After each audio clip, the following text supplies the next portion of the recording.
एक गांव में रवि और उसकी पत्नी माया अपनी इकलौती बेटी प्रीति के साथ रहते थे। वे लोग बहुत गरीब थे। रवि दिन भर मजदूरी करता था, जिससे उनके घर का खर्चा चलता था।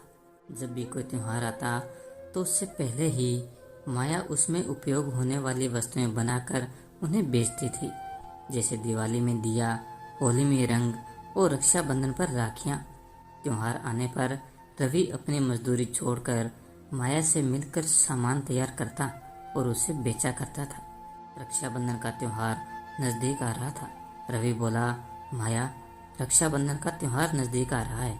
मैं बाजार जाकर साहूकार से उधार सामान लेकर आता हूँ, फिर हम मिलकर राखियां तैयार करेंगे। जब राखियां बिक जाएगी तब साहूकार का पैसा लौटा देंगे। इतना कहकर रवि बाजार चला गया। प्रीति माँ से बोली, माँ, हर बार रक्षाबंधन पर सभी लड़कियां नए नए कपड़े पहनकर अच्छे से तैयार होकर अपने भाइयों को राखी बांधती है, लेकिन मैं किसी को राखी नहीं बांध पाती। मेरा कोई भाई क्यों नहीं है? हम गरीब हैं, इसलिए गांव में भी मुझसे कोई राखी नहीं बंधवाता। उसके प्रश्न का जवाब माया के पास भी नहीं था। माया बोली, बेटी, भगवान ने मुझे एक ही संतान दी है और हमारी गरीबी के कारण हमें कोई नहीं पूछता, इसलिए तुझे ऐसे ही रहना पड़ेगा। लेकिन इस बार रक्षाबंधन पर तुझे नए कपड़े जरूर बनवाऊंगी। प्रीति उदास हो गई।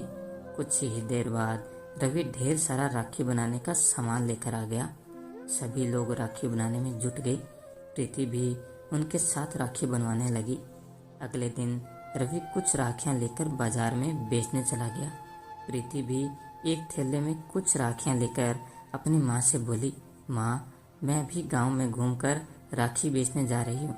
माया ने उसे जाने दिया। प्रीति घर घर जाकर राखियां बेचने लगी।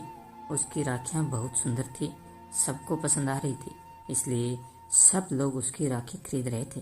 अभी कुछ ही राखियां बची थी, जिन्हें बेचते बेचते प्रीति गांव से बाहर चली गई, जहां कुछ दिनों के लिए फौजियों का शिविर लगा हुआ था। वहां बहुत सारे फौजी थे।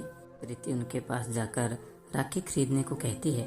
उनमें से एक फौजी बोला, गुड़िया, हम लोग ये राखी लेकर क्या करेंगे? हमें यहाँ राखी बांधने वाली हमारी कोई बहन नहीं है। हमारी बहन तो है, लेकिन यहाँ नहीं, घर पर है। उनकी बातें सुनकर प्रीति बोली, भैया, मेरा कोई भाई नहीं है। अगर आप लोग कहें तो मैं आप लोगों को रक्षाबंधन के दिन राखी बांधने आऊंगी। प्रीति का मासूम चेहरा और आंखों में प्यार देखकर सबने उसे रक्षाबंधन के दिन आने का न्योता दे दिया। उस दिन प्रीति बहुत खुश थी। इतना खुश पहले कभी नहीं हुई थी। उसकी खुशी का कोई ठिकाना नहीं था। वह खुशी खुशी घर लौटी तो उसे इतना खुश देखकर माता पिता बोले, क्या बात है प्रीति, आज तुम बहुत खुश लग रही हो। इतना खुश तुम्हें पहले कभी नहीं देखा था। प्रीति बोली, आज तक मेरा कोई भाई नहीं था, लेकिन अब मेरे बहुत सारे भाई हैं।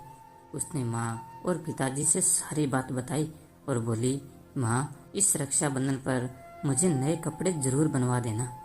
प्रीति रक्षाबंधन के दिन का इंतजार करने लगी। कुछ दिनों में माया ने अपनी बेटी को नए कपड़े भी बनवा दिए। आखिरकार वो दिन आ ही गया, जिस दिन का प्रीति को बेसब्री से इंतजार था। वह सुबह सबसे पहले उठकर नहा धोकर नए कपड़े पहनकर तैयार हो गई और राखी बांधने की तैयारियां करने लगी। उसने एक सुंदर सी थाली सजाकर उसमें तिलक लगाने के लिए चंदन, आरती करने के लिए दीपक, अपने भाइयों का मुंह मीठा कराने के लिए लड्डू और हाथ पर बांधने के लिए अपने हाथ से बनाई हुई सुंदर सुंदर राखियां लेकर फौजी भाइयों के शिविर की ओर चल पड़ी। शिविर में पहुंचकर देखा तो वहां कोई भी नहीं था। पूरा शिविर खाली था। वह बहुत दुखी हुई और मन ही मन सोचने लगी कि इस साल फिर मेरा सपना अधूरा रह जाएगा। फौजी भाइयों ने मुझसे झूठ कहा था कि वे उसका इंतजार करेंगे। यहाँ तो कोई नहीं है। वह पास ही बरगद के पेड़ के नीचे बैठकर रोने लगी। उसने अपनी आंखें बंद कर ली और मन ही मन में अपने आप को अभागा समझ रही थी। उसने मान लिया था कि दुनिया में उससे अभागा और कोई नहीं है। थोड़ी देर बाद जैसे ही उसने अपनी आंखें खोली तो सामने का जो नजारा था, उसे देखकर पहले तो उसे विश्वास ही नहीं हुआ कि क्या ये सच है, क्योंकि अब उसके सामने सारे फौजी भाई खड़े थे।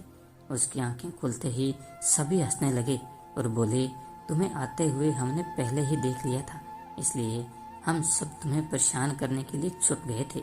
हमें माफ कर दो बहना। प्रीति की आंखों में चमक आ गई। वह उन्हें देख बहुत खुश हुई। सभी फौजी भाइयों को राखी बांधी और उन्हें मिठाई खिलाई। उसके इस प्यार से सभी फौजी भाइयों की आंखों में आंसू आ गए। सबने उसे गले लगा लिया और सभी लोग उसके लिए कुछ न कुछ उपहार लेकर आए थे, जिन्हें पाकर प्रीति बहुत खुश हुई। इस तरह गरीब प्रीति को ढेर सारे भाई मिल गए और उन फौजियों को एक प्यारी सी बहन मिल गई थी। तो दोस्तों, यही थी हमारी आज की कहानी। ऐसी ही और कहानी सुनने के लिए हमारे चैनल को सब्सक्राइब कर लीजिए और बेल आइकन को भी ऑन कर लीजिएगा, ताकि आने वाली कहानी का नोटिफिकेशन सबसे पहले आपको मिले।